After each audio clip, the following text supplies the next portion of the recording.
All right. So, slideshow. Okay, so we're going to talk about the core 5 tips and tricks that I have. And then if anyone has anything to add that they have noticed without their journey, or throughout their journey, they can just let me know at the end. We're going to do this at the end.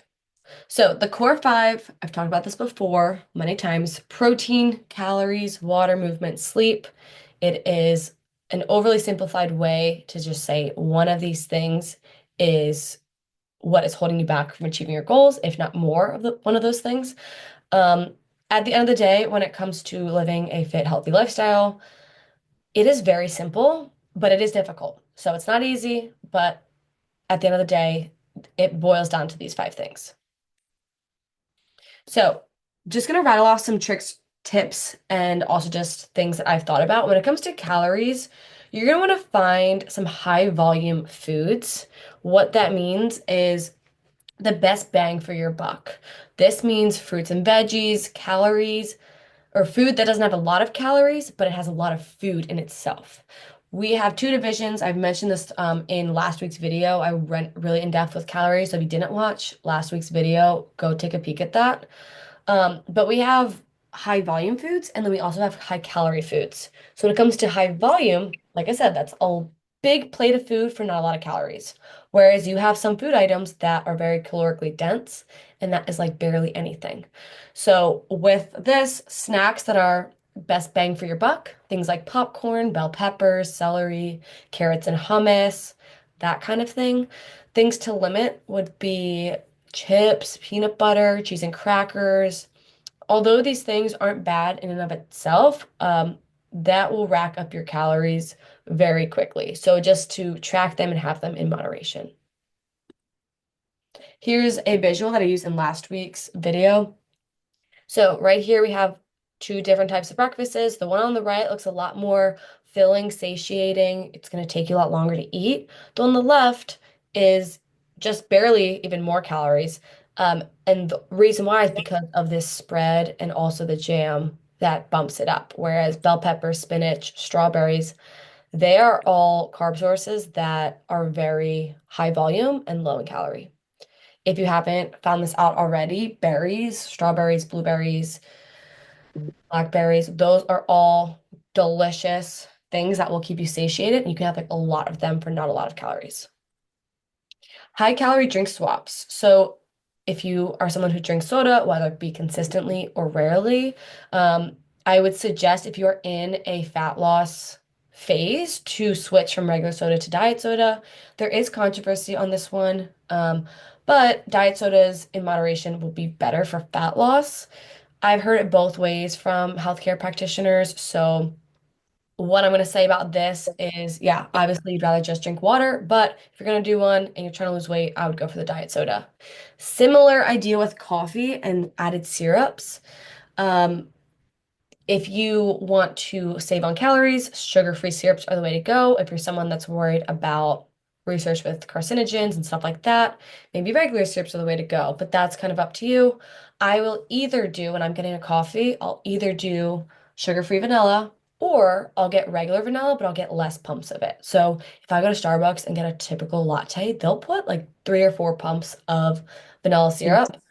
And I don't even really like coffee that's too sweet, but I'll just get 1 pump and right there, that's probably like 50 calories or something like that, but it's not as bad as getting 3 or 4. So in general, you want to be careful of drinks, lemonade, soda, sweet tea, cocktails, alcohol. These can all be very calorically costly, can bump your calories up. 2 glasses of lemonade could easily get you like 300 calories. Doesn't mean you have to stay away from them, but make sure they aren't a regular daily occurrence. We want to make sure we're reaching for water, sparkling water, things like that. Here is a little visual, how you can do swaps, if you will. Typical Starbucks drink here, the one on the left is how they would normally make it, 440 calories. The one on the right, 100 calories. It gives you healthy swaps. If you're someone who loves indulging in a sweet coffee treat, there are a lot of Instagram guys, like one's Macro Barista, who will give you healthy swaps. I've tried them before. I'd like some, haven't liked others. Typically, I'll just do like a regular latte, one pump of vanilla and call it a day or something like that. 4 calories. If you're a bored eater, snacker, I am someone who is like that. And what I will do, if I'm hungry, I'll eat. But if I'm not hungry, but I just want to snack on something, sparkling water, gum, pickles, things like that that aren't really anything, um, but are just going to kind of keep you occupied, that would be a little hack that I would suggest. Now, making sure that you're not just doing that all day long, you're still getting in your macros. Okay, moving on to another piece of the core five, protein. Couple tips I have for protein would be to batch prep meats. So instead of specifically meal prepping, so when I think of meal prepping, I think of lining up like 10 containers and then getting set with like putting my rice, my beef, my broccoli in each and every one. Batch prep meats just means at some point in the week, you're just gonna make a lot of meat, a lot of protein, put in containers, and then throughout the week, if you don't know what to eat, you're just gonna pull it out and you're gonna make your meals from that meat. So, like what I typically do, I have down here the most practical, easiest ways that I love crock pot chicken. You throw chicken breast in a crock pot, you add water, seasonings, and then you turn on low and slow. That's it. Another thing, ground beef, put it in a pan, sprinkle some seasonings on it, cook it up. That's it. I'll pull it out. I might add some veggies. I might add rice that I already prepped as well.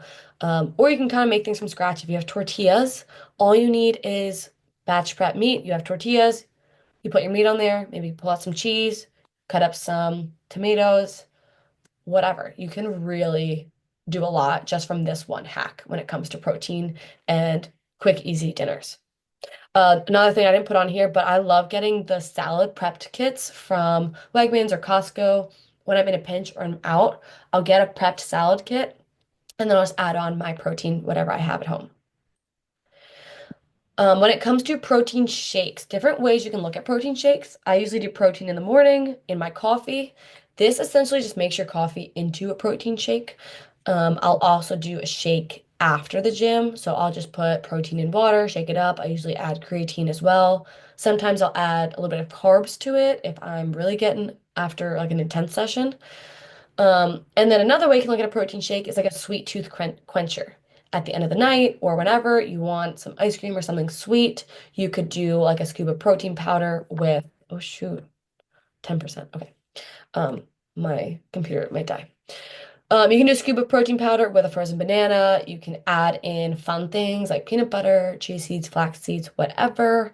And then if you're on the go and you want to get a protein shake, there are amazing ones at the store, Core Power, Fairlife. Those are pre-made ones at the store. And then you could also do, if you're not like a chocolatey, vanilla kind of shake person, recently they have come out with more juice tasting protein powders, clear protein powders. So that might be something for you to look into as well. My go-tos when it comes to protein, in addition to batch prepped meat as well as the protein shakes, is non-fat Greek yogurt. I basically have this every single day, whether I have it for breakfast. It's a very light breakfast that I could have if I'm not really hungry, but I want to eat something with my coffee. I love to have this before I train, some Greek yogurt and fruit, honey. And then sometimes at night, if I don't know what else to eat and I want a snack, I'll have a little Greek yogurt bowl, and that I might dress up a little bit. I might put chocolate chips on it, definitely honey, some granola. I put careful next to granola because granola is something that is calorically dense. So a handful of granola could really send you over in calories. So just be mindful of that. Another go-to would be egg whites. I add these to my eggs. I love full eggs. I like egg yolks, but I'll add egg whites, to just bump up the protein ratio. Ground beef, like I said, I'll put this in anything. I'll put it in eggs, I'll put it in rice, tortillas, whatever. And then if I'm in a pinch, I'll get a protein bar from somewhere. I don't love to rely on protein bars because I personally don't feel super satisfied from them. I just feel like it's very quick and then it goes away, and I'm like, dang, I want something more. So that's why I say don't rely on a protein bar necessarily for a meal. But if I'm coaching all day or I'm out at the airport and I want a snack, when I was at the Eagles parade, I brought a protein bar. That was super good to kind of supplement something that's small and I can carry with me. Next, moving on to movement, no pun intended. We're going to look at general movement first. General movement is anywhere from you cleaning your house to you walking to the mailbox. When I was cold, again at the Eagles parade, I was like jumping in place. I was like, yeah, I'm burning calories, jumping in place, staying warm. But general movement is whatever you do outside of your planned workout. So I say have a step goal. 10,000 steps a day is what I typically aim for, maybe 12,000. If you're someone who's a stay-at-home worker, a desk job, that might be more along 8,000 steps. It will still be a challenge, but it'll be more realistic. You could also have a time goal and just say, I want to make sure I walk 30 minutes every single day, 45 minutes every day. Now the weather's starting to slightly get warmer here in Pennsylvania. Today was like 50 degrees, which is crazy. Um, I think this is a more realistic getting up or after work, getting a walk in. And then also being that friend to suggest active activities. Let's go for a hike. Let's go play pickleball, bowling, ice skating. Just finding something to do other than just going out to get food and going out for drinks. Um, Again, my niece is here. I kind of changed my mindset. She wants to play tag. She wants to do fun things. Fun things in her mind. In my mind, I'm like, I just want to sit down. Changing my mindset there. It's like, okay, I'm being active. I'm getting in some movement outside of my workout. Like this is a positive thing for me as well. When it comes to your specific workouts, I've got asked what an ideal routine would be a bunch of times, and it really depends on your schedule. So we always say ideally 3 to 5 times per week to sufficiently stimulate your muscle growth, to be placing stress under each muscle group enough to see changes. You can do 2 times per week, but it's just not as optimal. You can do two total body workouts. You're just gonna have to be a little bit more intense, and they might have to be a little bit longer. Some splits that I personally like, and a split just means the schedule of your workouts. I like to do 3 times per week, and if I do 3 times per week, I will do a total body day, a lower body day, and then an upper body day. If I do 4 times a week, I'll do two upper body, two lower body. Another one I like, and I do this for my online workout members, for my business, I'll do one upper body day, one lower body day, and then two total body days to bookend the week. Another one that I really like to do when I felt like I was at my one of my best physiques was a 5 times a week. I was just training more often, burning more calories, but I was also hitting my muscle groups with more intention. So for the 5 times a week, I personally would do leg day, chest, shoulders, tries in one day, and then I would do another day of cardio and abs, another day of glutes and hamstrings, and then another day of back and biceps. So that was my 5 day per week split. Currently, I'm on a 3 day per week split, which is not even one of these options. I'm doing a lower body and then two total body days. Anyways, that's just some suggestions. It really depends on your schedule and how often you can get to the gym. You can totally get what you need done in 3 days. You can get it done in 2 days if you're a little bit more technical about it. And then if you're someone who has 35 to an hour to carve out every single day, yeah, you can go every day. That's totally fine. I aim for 45 minutes to maybe an hour and 15 for my workouts. They're not typically any longer than that. Sometimes they're shorter if I don't have a lot of time and I just need to get something in. Rest breaks, I personally use them to feel replenished and ready to hit my next set with intensity. Rest breaks, you could get a little bit more particular with when it comes to hitting strength goals or athletic goals. But if you're just trying to get a pump or do this for aesthetics, I would just rest until you feel replenished and then ready to hit that next set with that same aggressive intensity. Another little tip and trick or advice, I guess, for workouts would be to feel comfortable training uncomfortably. A lot of times, people, and I notice this being a personal trainer, will just pick weights that they're comfortable doing. They know they can 100% get 10 reps for. When we really want to push that box and get some intensity of pushing your limits. The only way your muscles are going to grow, and which means your metabolism will speed up, which means you'll become leaner, which means you'll lose body fat, is if we're putting stress under our muscles. We need to stress our muscles to a point where they feel like currently they cannot support this activity level. So they must adapt and they must grow. So we need to be pushing ourselves. So what I say is have someone that you can trust to spot you. If you at points, not always, you're not always gonna go to failure, but if at points you want to push it in the gym, make sure someone is there that you feel comfortable, that if you want to go for a new weight on bench or squat or whatever, someone is there to give you that um, peace when you're being uncomfortable. All right. Okay. Next up for movement, some other practical tips. This kind of deals with motivation. Motivation will always ebb and flow. It definitely does for me. Sometimes I want to go to the gym every single day, and a rest day is painful. Like, I don't want to do any rest days. And then other days, it is like pulling teeth to get myself to go to the gym. It happens to everybody. So, a couple suggestions I have would be to pack your gym clothes in your work bag if you're someone that is out like 9 to 5. I know that's a big barrier because you can either wake up super early or you can stay out late to train. Like, it's not an ideal situation, but you can pack your gym clothes in your work bag so that you can go right after or before work. You could set out your clothes the night before. If you're someone who just you need to go in the morning, but you don't want to, you're too comfy in bed, all the excuses, set out your clothes so that they're already ready. Another thing, drink pre-workout, listen to good music, hype yourself up, get in that kind of rowdy mood. If that's something that helps you, go for it. And then also just have an accountability buddy or go to a class, see a personal trainer, someone that's going to keep you on it. Those are my motivation tips. Moving into sleep. When it comes to sleep, we want to think about quality over quantity. There's a lot of times where I'm not getting enough sleep, but I could get pretty solid sleep with the time that I do have. And the way that I make sure that, the 5 hours I might get are, me dead asleep, really letting my body rest, would be to take magnesium, a supplement. You can either do an oral supplement like a pill or a powder. You could also do, and I like to do this, a topical. I'll do a topical spray, which means I'll just like spray it on my feet and then it kind of like your skin absorbs it. So I'll take magnesium, I don't know, like an hour, 30 minutes before bed, right before bed. Doesn't really matter. If you do it sooner than later, it'll help your body start to wind down. So that's a good suggestion.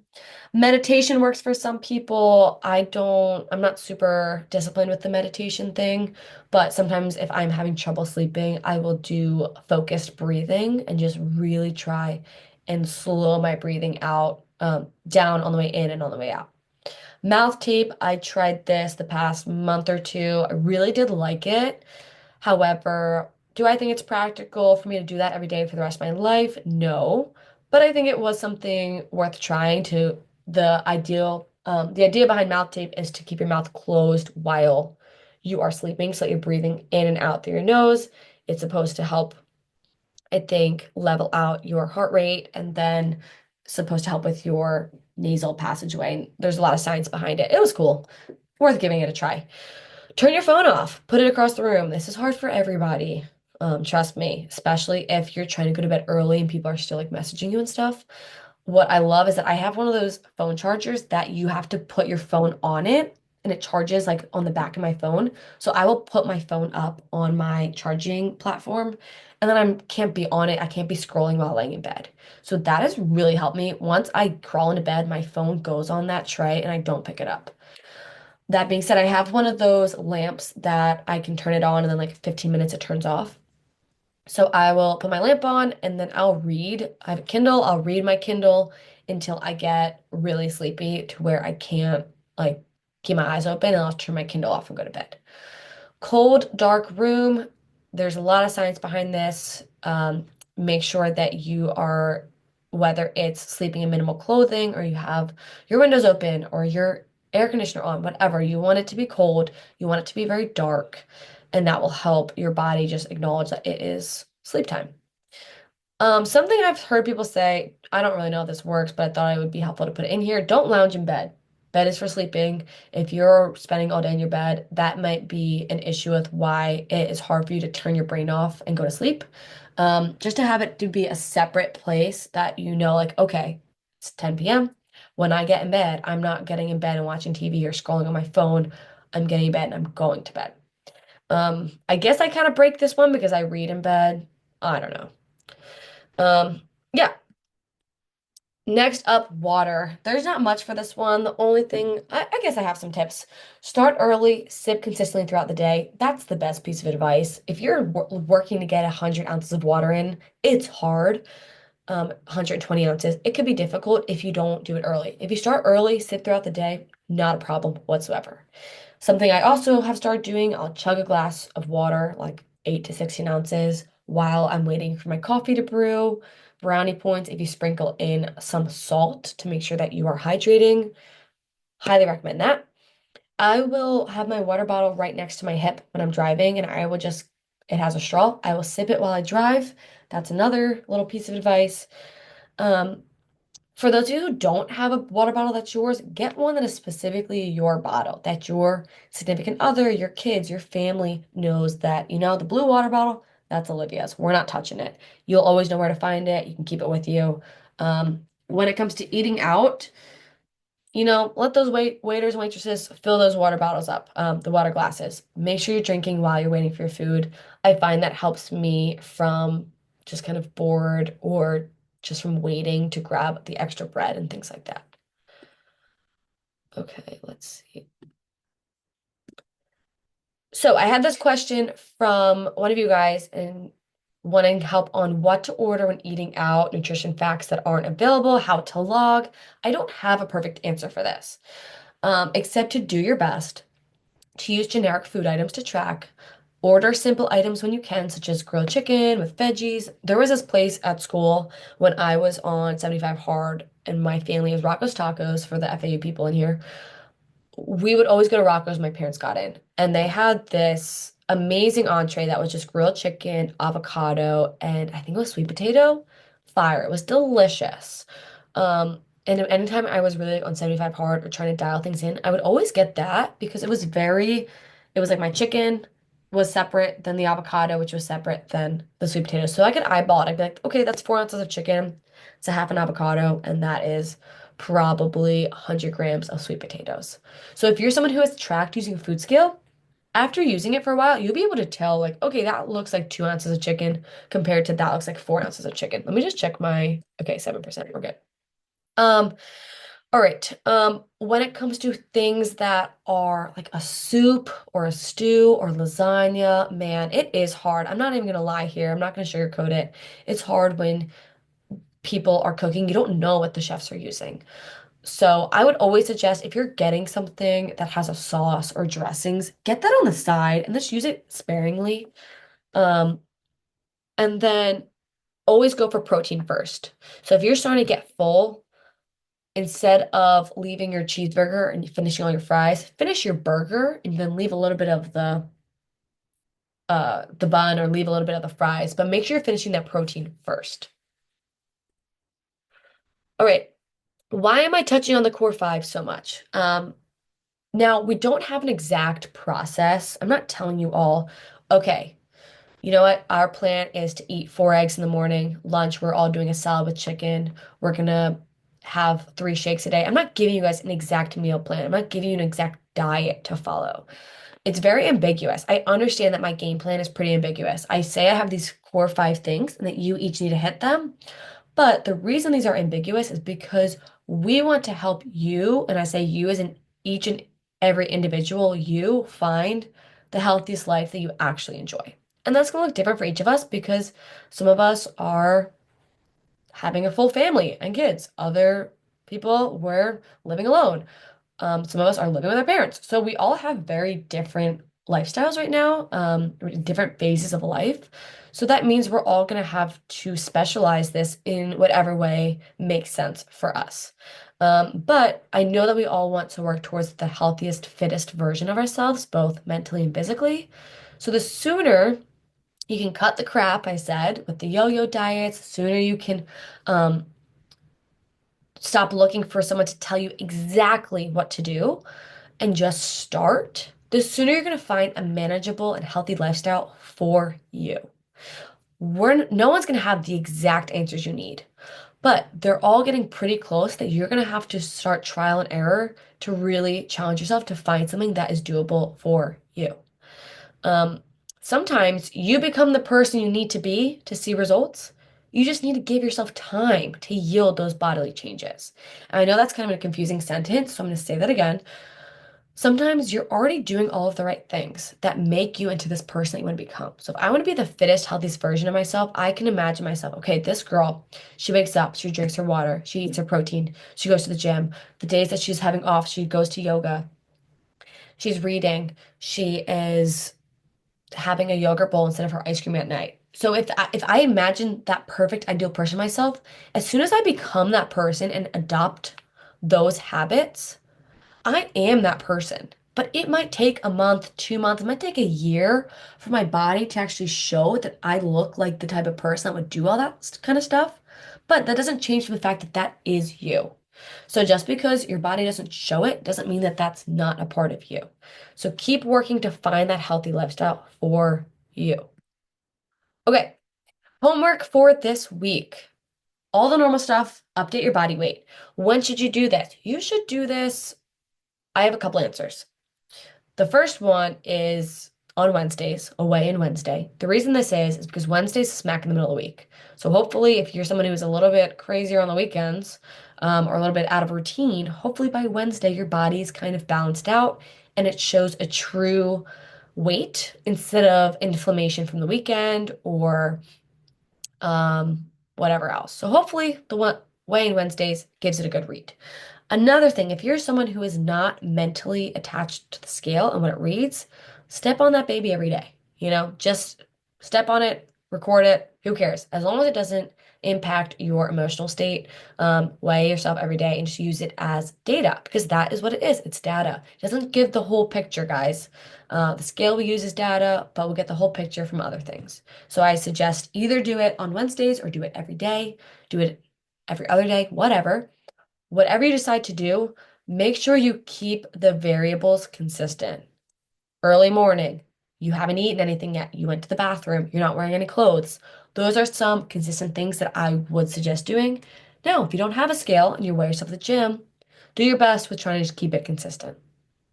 Progress photos, take a new set of those, read some announcements. I'll be posting those throughout the week. Today was a little bit of a practical tips and tricks guide, so the announcements throughout the week is going to be a little bit more educational when it comes to some foundational health, vitamins, things like that that I do want to cover. And then also another new piece of homework is to watch a First Form live stream. So on the right, we have a photo of their live stream schedule for the week. They go live in their app every single day at 9 a.m. Central Time. So I think that is what, 10 a.m. Eastern Time? Yeah, 10 a.m. Eastern Time. They record all of their live streams. So let me just see if any of these look interesting to me. Let's see. Hmm. Benefits of collagen. That's a good one. Say I want to watch that and I am busy tomorrow, which I am at that time. Then what I can do is later Monday or Tuesday, I could go into the live stream and figure out, or the live stream bank of all of them, and I can watch the recording. So pick one of these or pick a previously recorded one if you're struggling with protein. Go ahead and search up protein in the live stream library and find one to watch. Okay, that is it. I'm going back to our reflection questions. So now, if you guys are still with me here, it's only 5 of you in here, so you guys can answer these. I'll stop the recording for this, but if you are someone who is watching the recording, go through these reflection questions for yourself and just answer them on a piece of paper, text me, whatever. Just do some sort of reflection. Okay, let me stop sharing and then I will stop recording.